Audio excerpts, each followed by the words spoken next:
자, 오늘 설교 제목은 책임지는 생활입니다. 한번 따라 하시겠습니다. 책임지는 생활. 책임지는 생활. 아마 여러분들 마음이 열렸나 모르겠어요. 나는 지금 힘든 설교를 하려고 하고 있고요. 여러분들은요, 힘든 설교를 들어야 돼요.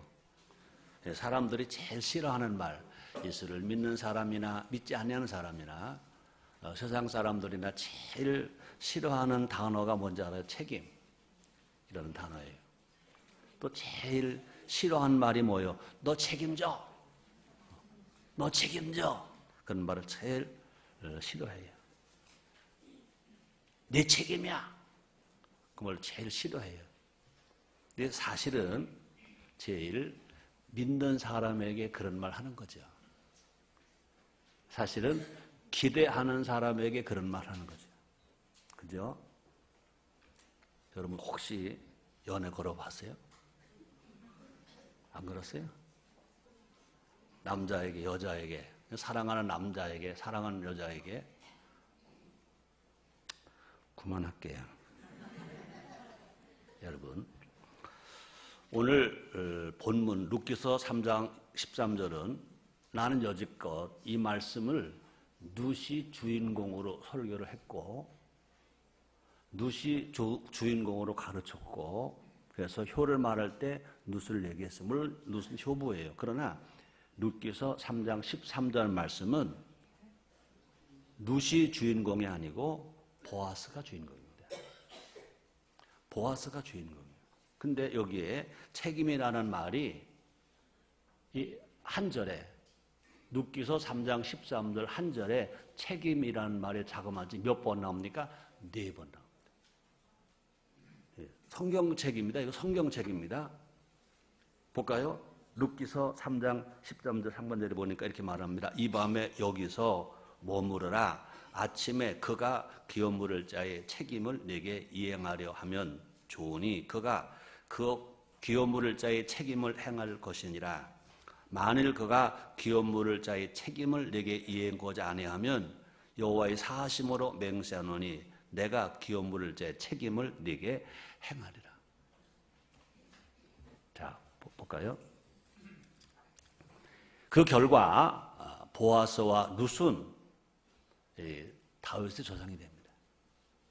무엇보다 이 보아스가 큰 복을 받습니다. 보아스는요, 누구냐? 기생 나합의 아들입니다. 기생의 아들이에요. 기생의 아들.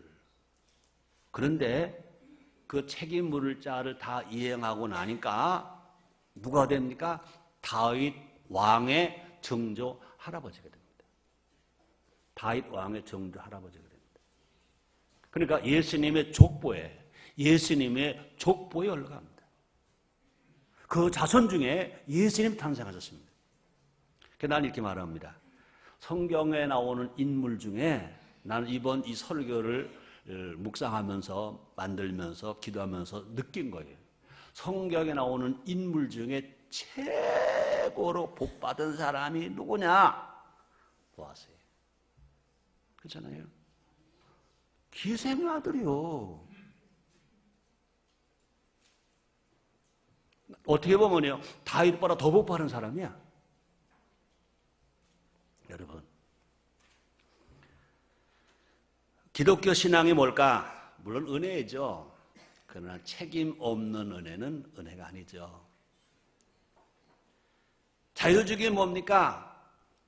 자유와 민주주의가 뭡니까? 자유와 권리입니다. 그러나 자유와 권리가 있다 하더라도 책임 안 지는 자유와 권리는 아무것도 아니라는 거죠. 그래서 신앙은 은혜와 책임이 같이 있어야 한다.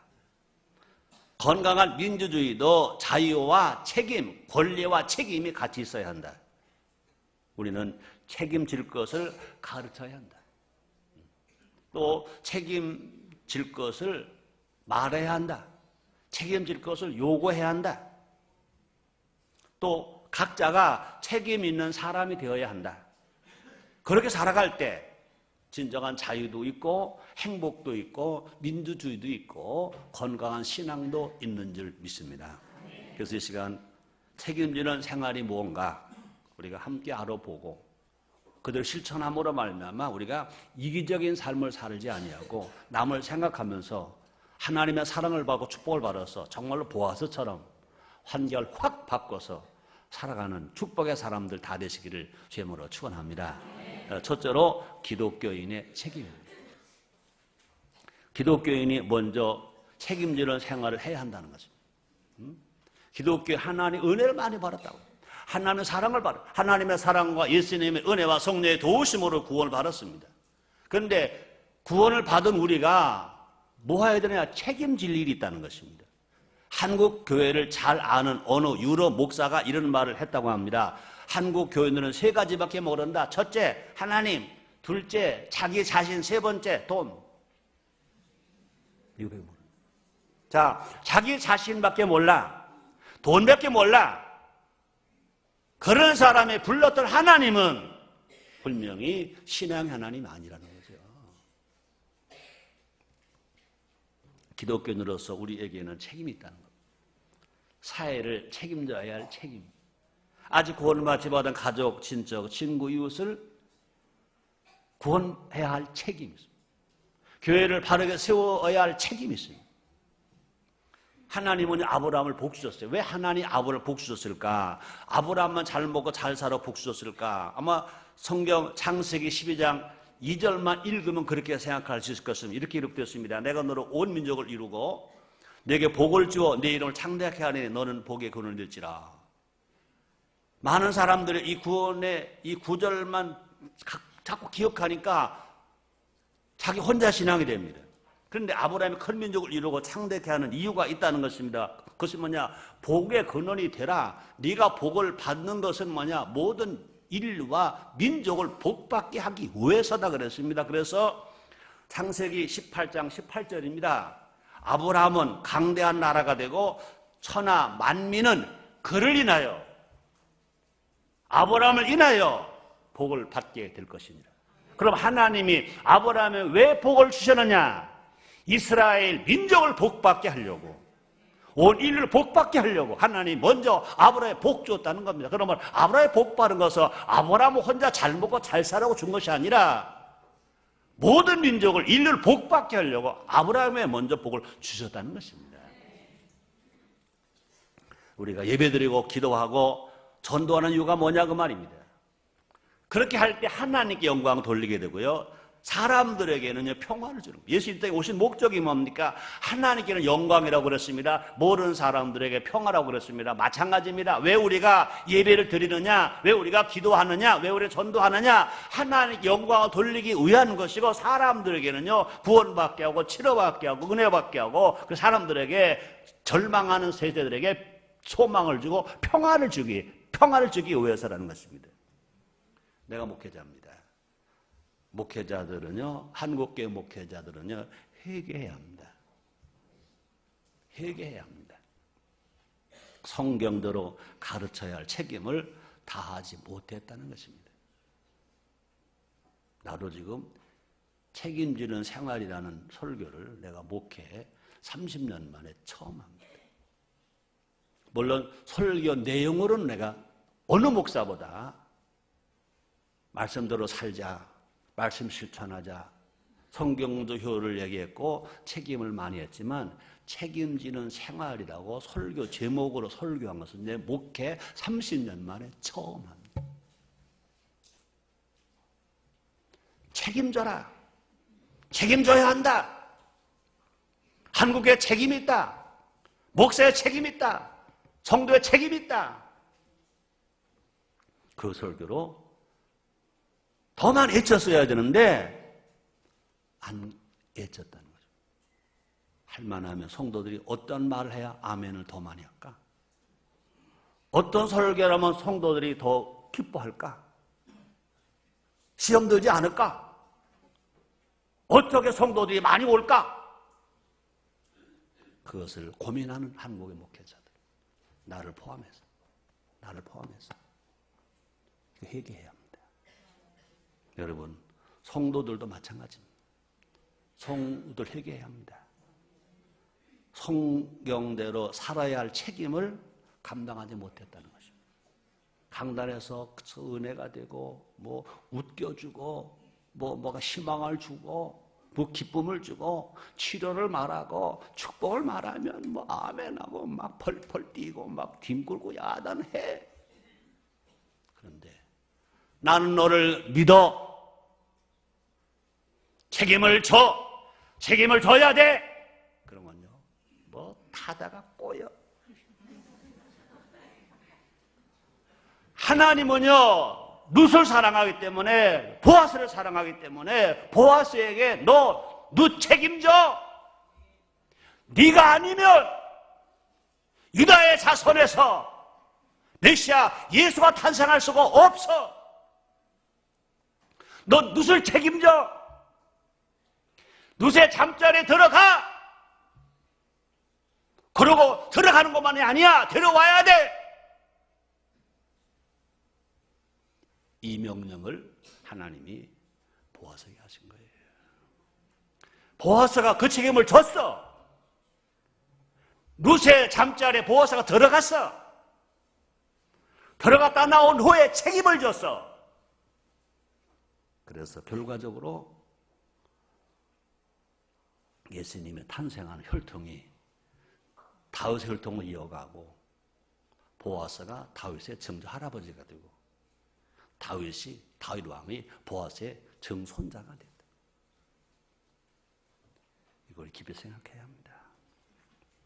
기독교에는 세상을 성경적인 삶으로 이끌 책임이 있다는 것입니다.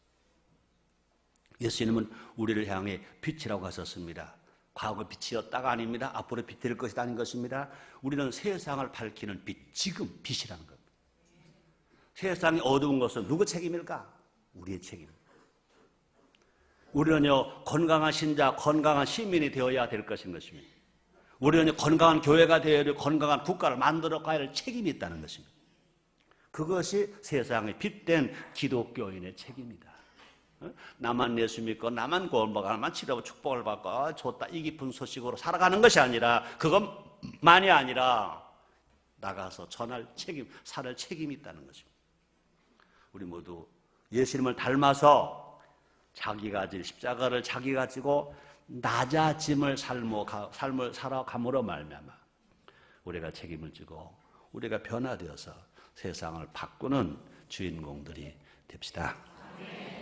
두 번째는요, 부모의 책임이 있어요. 부모의 책임. 부모의 책임은요, 어떤 말씀보다 성경 속에서 에베소 6장 4절의 말씀을 떠오르게 합니다. 두 가지 책임이 언급되어 있습니다. 에베소 6장 4절은요, 짧은 말씀이지만요, 부모가 책임져야 할 두 가지 말씀이 있습니다. 첫째가 뭐냐? 자녀를 노엽게 하지 말라 그랬습니다. 또 아비들아, 너희 자녀를 노엽게 하지 말라 그랬어요. 뭘 가르치는 것 중요합니다. 뭘 가르치는 것보다 먼저 할 일이 뭐냐? 자녀를 노엽게 하지 말라가 먼저입니다. 자녀를 가르치는 것 때문에 노엽게 하지 말라. 자녀를 노엽게 하지 말라가 교육시키는 것보다 가르치는 것보다 먼저인 것을 성경으로 이렇게 말씀하십니다. 안타깝게도 오늘날 자녀가 노여워하고 있습니다. 그 노여움 때문에 스트레스에 시달리고 있습니다. 부모들의 노여움 때문에 아이들 마음에 분노가 있습니다. 아이들 마음에 정오가 있습니다. 아이들이 폭력이 난무합니다. 그 이유가 뭐냐? 부모들이 자녀에 대해서 사랑과 일관성이 부족하다는 것입니다. 부모는 자녀를 사랑해줘야 됩니다. 돈보다 자녀가 필요한 것은 엄마 아빠의 사랑. 사랑을 못하면서 돈 주고 우리 속담에 그런 말이 있습니다. 미운 놈 떡 하나 더 주렸다. 아닌 것입니다. 동시에 부모의 사랑은요, 일관성이 없다는 것입니다. 부모의 기분에 따라서, 아버지의 기분에 따라서, 엄마의 기분에 따라서 이랬다 저랬다 하고 있다는 거 안 된다는 거죠. 그죠? 자기 기분 좋으면 안아주고 뽀뽀주고 뭐 야단 났어. 근데 신랑하고 사이가 나빠져서 신랑 때문에 기분 나쁘면 새끼한테도 신경질 부리고 저 딸하고 울면요 못할래 새끼야. 엉덩이나 때리고. 언제 어느 때든지 부모는 자녀를 일관성 있게 사랑해야 합니다. 내가 보러 사랑하고 힘들어 사랑하고 시어머니의 구박을 받아도 사랑하고 자식이 남편이 예박을 해도 사랑하고 자식이 무슨 죄진 거 있어? 그놈이 무슨 죄졌어? 우리는 어떤 상황 속에서는 일관성 있게 자녀를 사랑하는 것이 부모가 해야 할 일인 줄 믿습니다. 그러나 절대로 애박하면 안 돼. 또뿐 아니라 주의 교양과 훈계 양육해야 할 책임이 있습니다. 교육이라고 다 교육이냐? 주의 교양과 주의 훈계로 양육하라 그랬습니다. 볼까? 에베소 6장 4절 하반절입니다. 오직 주의 교양과 훈계 양육하라 그랬습니다. 그렇습니다. 교양은 뭐냐? 올바른 태도와 가치관에 관한 학습인 것입니다. 또 훈계는 뭐냐? 그럴 땐 태도에 관한 교정입니다. 하나님 말씀으로 하나님의 생각으로 교정해 주는 것입니다. 지식 교육만이 아니라 지식 교육이 먼저가 아니라 인격 연마가 먼저인 것입니다. 신앙심을 심어주고 예수님을 닮아가게 한다는 것입니다. 예수님도요 부모님께 순종하셨어요. 근데 요즘 자녀들은요 순종을 안 하죠. 예수님은 하나님이세요. 메시아 구세주이세요. 하나님 보다 예수님 보다 높은 분이 어디 계세요? 그럼에도 불구하고 우리 예수님은요 하나님 말씀이면 무조건 순종하셨어요. 우리가 효를 가르침으로 자녀의 인격을 바로 세워줍시다. 이것이 부모가 먼저 감당해야 할 책임인 줄 믿습니다. 세 번째는요 자녀의 책임이 있습니다. 부모에게만 책임이 있는 게 아니라 자녀에게 책임이 있습니다. 그렇습니다. 자녀의 책임이 있습니다. 어리다고 뭘 모른다고 그냥 넘겨서 절대로 안 됩니다. 어릴지라도 다 알아요. 몰라요? 알아요. 뱃속에 있는 놈도 차고 알아요. 전 먹는 놈도 알아요. 알아서 기분 나빠 저 깨물어 물어버려요. 울 때도요 알고 울어요. 눈치가 뻔해요. 엄마가 쳐다만 안 쳐다보면 보면서 울어요. 다 알아요. 다 알아요. 나도요 내 아들 딸 길러볼 때 나도 몰랐어요. 손자 손녀 보니까 알아요. 알겠어요. 아들 딸 기를 때 너무나 바쁘니까 먹여 살리려니까 여기 뛰고 저리 뛰고 잘 몰랐어요. 손자들 크는 거 보니까 다 알아요. 할아버지 야단 칠광 안 칠광 다 야단 벌써 눈치 보고 물고 눈치 보고 달려오고 다 알아요. 다 알아요. 그러므로 자녀에게 어린 자녀라고 하더라도 책임질 것을 가르쳐줘야 됩니다. 너 내가 한 일 책임져. 너 내가 할 일 네가 해. 책임져. 그래서 유치원 교육이 참 잘 되고 있어요. 어린이집 교육도 잘 되고 있어요. 자기가 할 일을 책임지게 해요.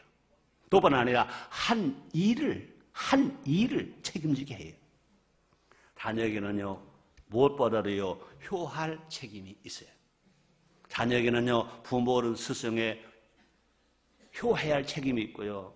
부모는 스승의 말씀에 순종해야 할 책임이 있고요. 부모는 스승을 공경해야 할 책임이 있습니다. 자녀도 엄연히 가족의 일원입니다. 또뿐 아니라 사회 구성원인 것입니다. 기성세대뿐만 아니라 신세대도 책임질 일은 책임져야 돼요.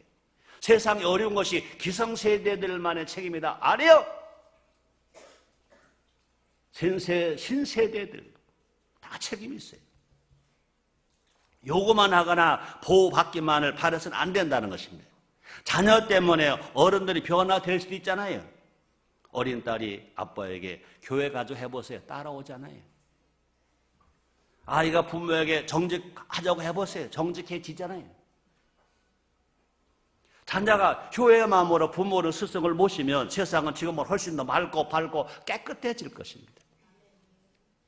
지금 사람들은 우리가 위물이 맑아야 아랫물이 맑다 그 말만 우리 받아들이면 안 됩니다. 위물이 안 맑아도 흐르는 물이 흥탕물이라도 샘물 줄기 하나가 있으면 흥탕물 다 떠내려가고 샘물을 만들어 놓을 줄 믿습니다. 또뿐 아니라 네 번째입니다. 스승의 책임이 있습니다. 스승의 그림대로 밟지 말라는 말이 있습니다. 이 말은요 제자들에게 준 말일 것입니다. 근데 스승들도 이 말을 마음에 새겨야 할 것이 있습니다. 조금 바꿔서 생각해 봐야 할 것입니다. 스승은 그림자를 남겨서는 안 된다. 그림자는 추워요. 그렇죠? 그림자는 있으면 안 되는 거예요. 스승의 책임이 뭐냐? 자녀들에게 걸려지는 어둠을 주고 춥게 주는 아픔을 주는 그림자를 만들지 말자. 스승이 그림자를 남기지 않아야 제자들이 안 밟을 거 아니에요. 스승이 못되게 다 살아왔으면요, 할 수 없이요, 제자가 안 밟으려도 안 밟을 수가 없어요.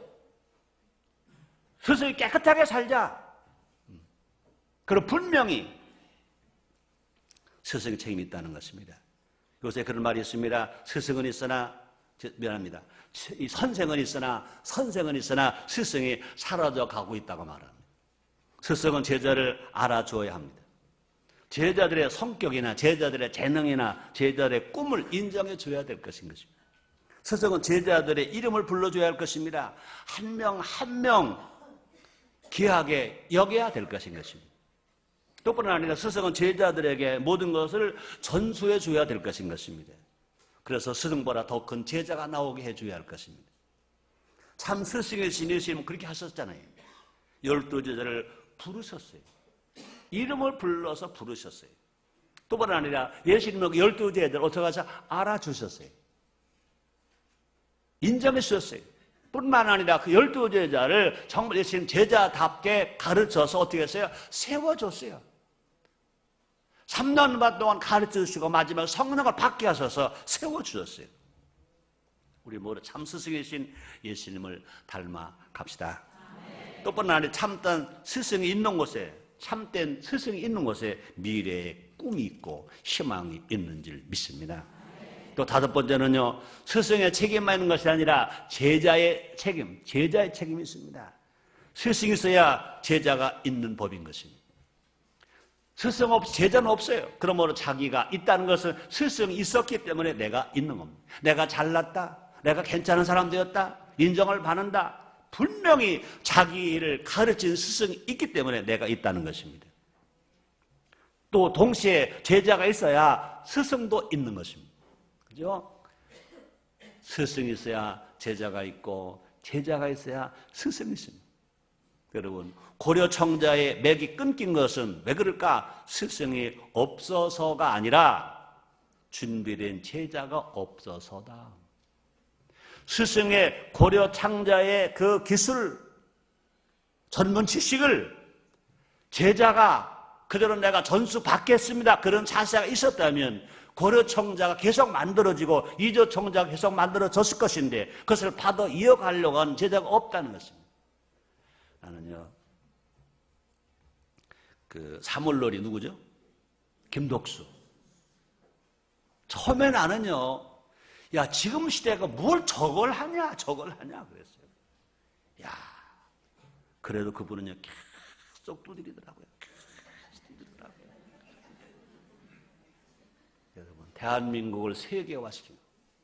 대한민국의 문화를 세계화시킵니다. 야, 대단하잖아요. 그런 사람 필요한 거예요.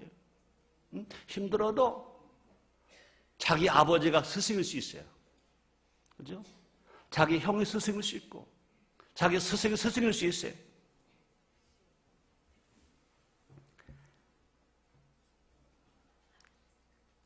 오늘날에도요, 이런 현상이 벌어지고 있잖아요. 학생들은요 대학에 학문을 하러 간 학생들, 대학생들이요, 대학원 학생들이요, 취직 잘 된 학과로만 몰려.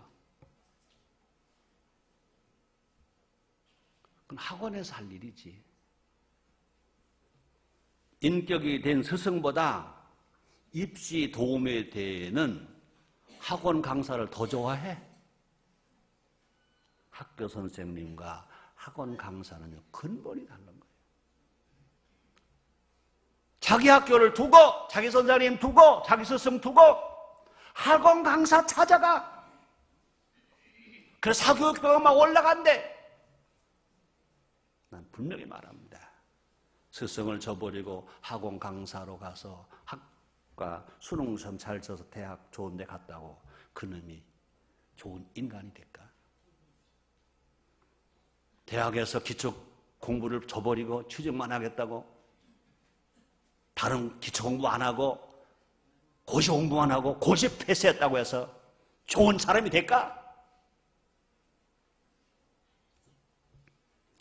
인격이 된 스승보다 입시에 도움이 되는 선생을 따라가는 이런 풍토가 없어져야 할 것입니다. 제자는 제자의 특징이 뭐냐? 제자가 뭐냐? 제자가 뭐냐? 배우는 자가 제자입니다. 스승의 지식을 배우는 자만이 아니라 스승을 배우는 겁니다. 스승의 지식을 배우는 것이 아니라 그 스승을 배우는 겁니다. 스승을 닮는 것이 제자의 책임입니다. 스승을 닮아야 그것이 제자의 책임, 제자의 책임은 배우는 거고요. 제자의 책임은 스승을 닮는 거고요. 제자는 스승과 공부하기 전에 제자는 스승과 어떻게 해야 돼요? 동행해야 돼요. 삶을 나눔으로 인격을 연마해 가야 돼요. 인격 없는 지식은 죄를 지키기 위한 도구밖에 안 돼요.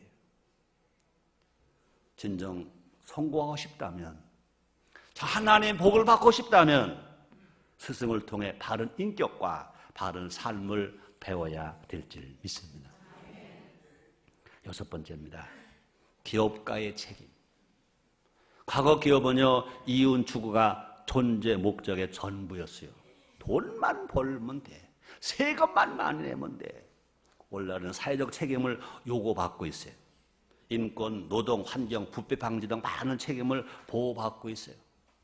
그 사이 신문에 나고 방송에 나는 것을 보세요. 지금 삼성그룹이 너무 어려움을 당해요. 나는 이제 어느 편을 들어야 좋을지 잘 모르겠어요. 삼성 살아야 돼요. 분명 삼성 살아야 돼요. 그러나 삼성이 회개할 것 회개해야 돼요. 잘못한 거 다 털어놓고, 국민 앞에 털어놓고, 우리가 기업할 때, 60년 전 기업할 때 너무 어려웠잖아요. 우리 아버지가 삼성상에 쌀가게 했어요. 너무 가난할 때, 나라가 어려울 때, 애쓰고 수고해서 이만큼 키워서 국민에게 경제를 살려주고 삶의 물질 문제만 해결해 주면 우리가 되는 걸로 알고 막 벌었어요. 그때 기업 정신 몰랐어요. 알고 보니까 잘못했어요. 국민 여러분, 어떻게 살면 되겠어요? 용서해 주세요. 그러나 기업 살아야 되지 않겠어요? 기업을 국민이 원한다면 다 내놓을게요. 어떻게 하면 좋겠어요? 기업은 국민이 운영 못해. 기업은 전문가가 운영하는 거야. 그 기업을 내놓으면 누가 할 것 같지요? 그 기업은 망하고 말아. 지금 그런 때예요. 지금. 그런 때입니다, 여러분. 한마디로 장사꾼이 아니라 기업가가 되어야 된다는 겁니다. 기업가는 돈이 아니라 사람을 키워야 된다는 것입니다. 기업가는 자기만이 아니라 나라를 생각해야 된다는 것입니다. 자기를 위한 회사가 아니라 우리를 위한 회사, 나라를 위해 회사를 세워야 한다는 것입니다. 이거 기업가의 책임인 것입니다. 자기 회사만이 아니라 우리 회사만이 아니라 나라 경제를 성장시켜야 된다는 것입니다. 물건을 파는 것이 아니라 꿈을 팔고 문화를 파는 겁니다. 이게 기업가의 책임인 것입니다. 이를 위해서는요, 기업가 정신을 가져야 될 것인 것입니다.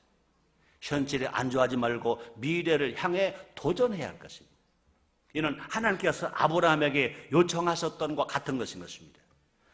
우리는요, 환경을 탓할 때가 아니라는 것입니다. 지금까지 기업하기 좋았던 환경은 별로 없었습니다.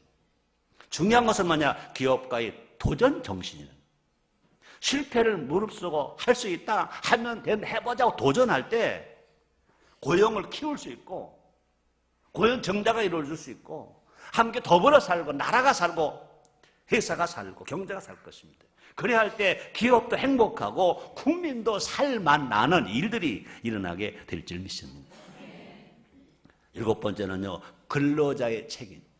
여러분, 경제가 어려운 것은요, 기업가만의 책임이 아닌 것입니다. 근로자의 책임도 있습니다. 여기 지금 기업가보다 근로자가 더 많을 것입니다. 우리 교회는요, 부자보다요, 가난한 사람 더 많잖아요. 그래, 난 희망을 가져요. 가난한 사람이 모두가 부자가 될 줄 믿습니다. 여러분, 기업하는 사람만이 책임으로 경제가 어려운 것이 아니라 근로자의 책임이 있다. 근로자의 책임이 있다는 것입니다. 근로자의 책임은 뭐냐? 한마디로 말하면 일하는 겁니다. 일을 덜 하려고 하기보다는 일을 더 하려고 해야 한다는 것입니다. 일을 쉽게 하기보다는 일을 더 잘하기 위해서 애써야 할 것입니다. 우리 속담에 그런 말 있잖아요.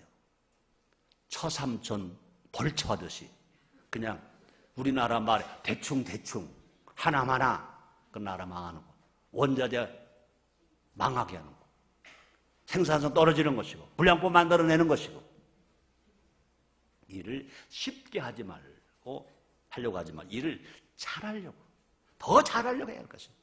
이것이 뭐냐? 근로자의 책임이다.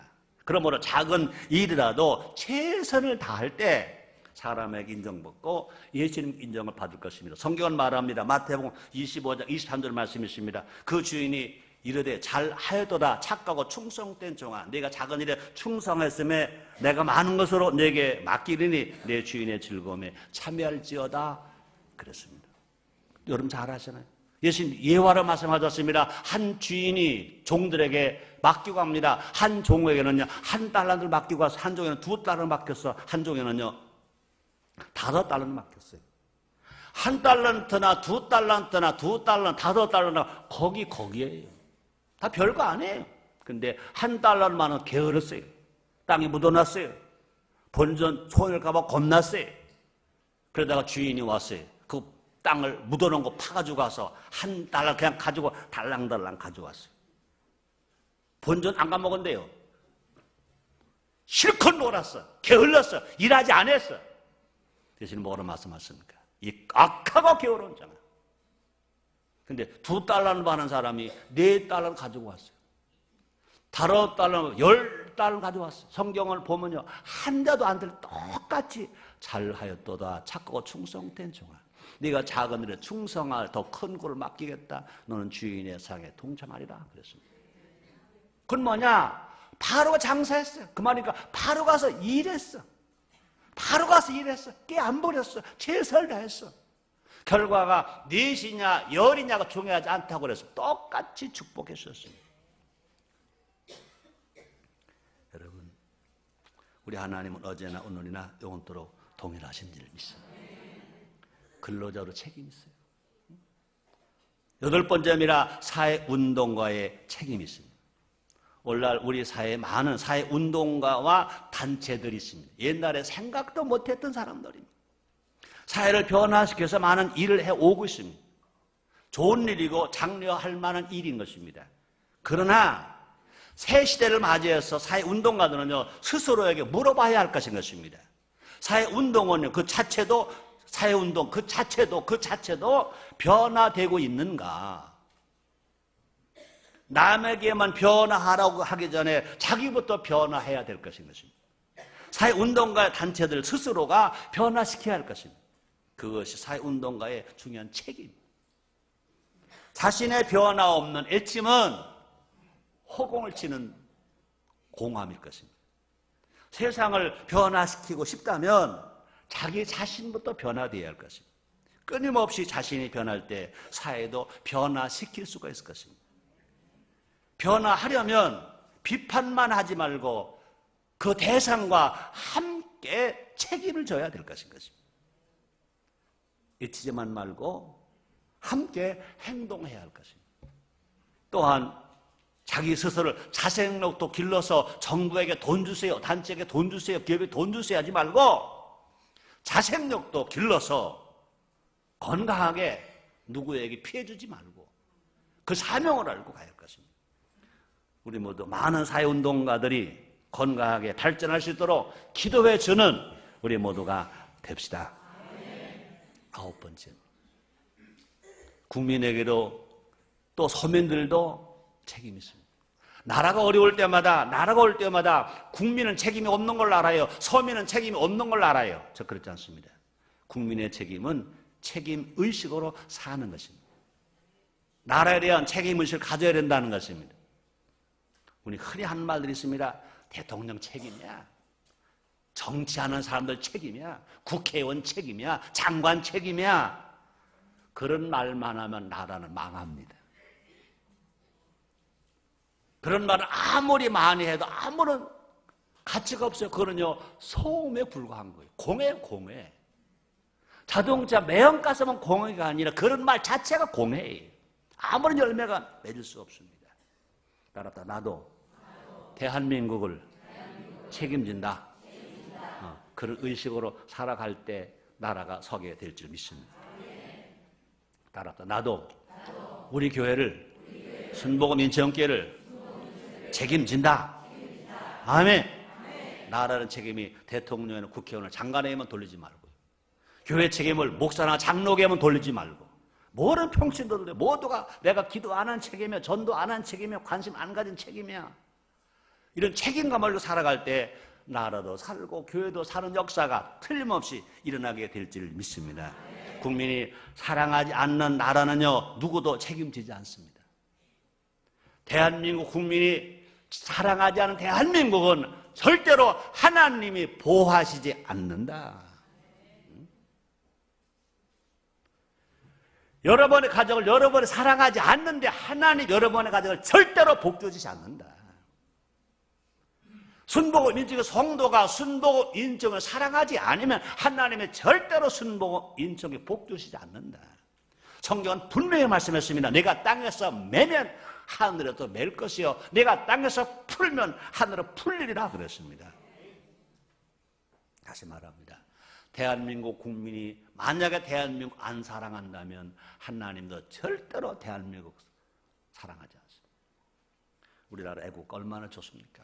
동해물과 백두산이 마르고 닳도록 하나님이 보호하사 우리나라 만세. 일제 나라를 빼앗겨버리고 이름도 빼앗기고 성도 빼앗기고 다 빼앗겼을 때 애국가 가사를 쓴 그분은 미국 사람 아니에요.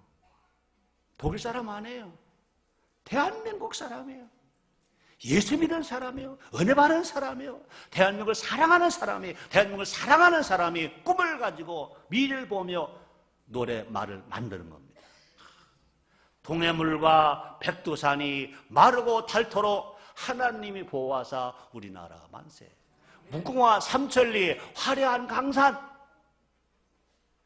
우리나라 만세.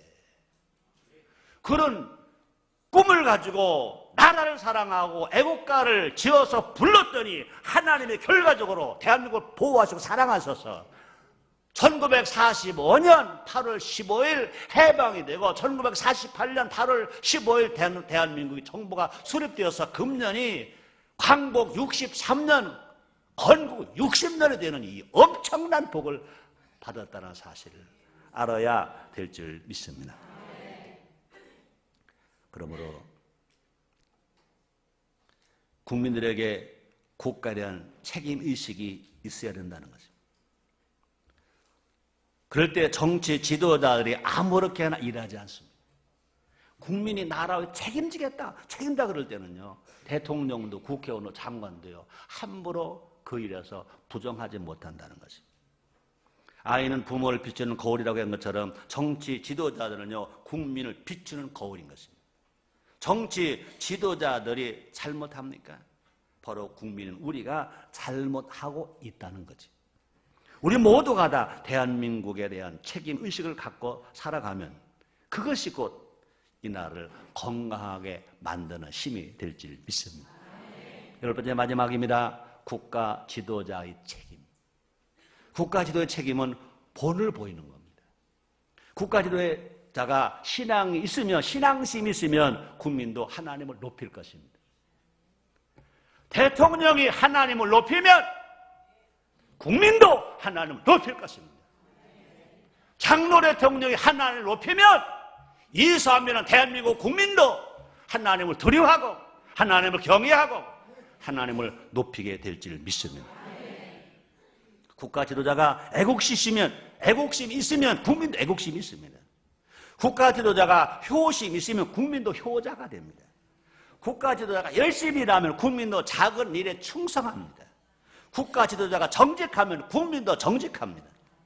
국가 지도자가 하모니를 이루면 국민도 하모니를 이루게 될 줄 믿습니다. 국가 지도자는 국민에게 본이 되어야 할 것입니다. 바울이 위대한 삶을 살았던 것이 뭐냐? 바울은요, 예수님을 본을 받았어요. 또 뿐만 아니라 바울은요, 많은 사람들에게 본이 되게 살았습니다. 그래서 고린도서 11장 1절에 보니까 사도 바울이 고린도 교회에 이렇게 편지합니다. 내가 그리스도를 본받는 자 된 것 같이 너희는 나를 본받는 자 되라. 바울은요, 예수님 본을 받았어요. 또 성도에게 본을 받게 했어요. 국가 지도자라면 이처럼 당당하게 말할 수 있어야 된다는 것입니다. 또 뿐 아니라 말하는 것보다 행동 실천해야 할 것입니다. 또 뿐 아니라 말하는 것마다 거짓말이면 누구도 그를 따르지 아니할 것입니다. 물론 완벽한 사람은 없습니다. 모든 것에 본이 될 수 없습니다. 그럼 불구하고 국민으로서 지도자가 본이 되는 삶을 살아가야 될 것입니다. 안 될 때 기도할 것입니다. 안 될 때 성령께 의지할 것입니다. 안 될 때 본이 된 삶을 살려고 애를 써요. 국가 지도자가 그런 삶을 살면요, 국민은 다 알아요. 다 따라요. 그럴 때 국가 지도를 응원해요. 대통령 응원해요. 장관 응원해요. 조금 실수해도 괜찮다고 말해요. 운동 경기장에 가서 잘 뛰던 박지성이가 실수해서 뭐라고 그래요? 괜찮다 그래요. KBS 방송국에 골든벨 대회가 있어요. 학교를 대신해서 막 올라가요. 아주 힘들게 올라가요. 근데 마지막 최선을 다했는데 마지막 50번째 마치면 골든벨 타고 본인 좋고 그 학교 mek 올라가는데 끙끙끙해. 못 써. 모두가 숨을 쉬고 쳐다봐. 그러다가 뭘 써? 답을 적었나 보다. 딱 들었더니 미안해. 모든 선생님, 교장, 선생님, 학생이 다 달려와 그걸 행가르치며 괜찮아. 맞아요, 안 맞아요? 우리가 지도자 앞에 서서 최선을 다하면 국민은 박수를 쳐주는 거예요. 실수할 수 있어요. 잘못할 수 있어요. 그때 모두 국민은 다 알아요. 괜찮아 해요. 이명박 대통령께서 그런 지도자가 되기를 기도합시다. 새로 임명되는 장차관들이 국민의 원하는 삶을 살도록 응원해 줍시다. 현재 공직에는 모든 공직자들을 위해서, 군인들로, 경찰들을 위해서, 기업인들을 위해서 이렇게 응원해주는 우리 모두가 됩시다. 본이 되는 실력과 인격 갖춘 정치 지도자를 또 선택해야 됩니다. 그래서 국민을 위한 국가 지도자, 본이 되는 국가 지도자가 되는 나라는 행복한 나라. 그런 나라는요, 경제가 사는 나라입니다. 모두가 살만 난다. 좀 부족하더라도 살만 난다. 그런 나라와 사회가 될 것입니다. 결론입니다. 힘으로 안 됩니다. 성령이 도우시면 됩니다. 우리 모두 성령님을 의지하고 환영하고 인정하고 모셔드리고 성령께 맡기고 살아갑시다. 성령께서 우리 사회 각 분야에 임하셔서 우리를 새롭게 책임지는 사람으로 만들어 줄 것이고, 우리가 책임지고 나갈 때 이 사회가 맑고 밝고 건강한 사회, 국가가 될 것입니다. 기도하겠습니다. 하나님 감사합니다. 책임을 주시니 감사합니다. 책임질 힘을 주시니 감사합니다. 예수님의 이름으로 기도드리옵나이다. 아멘.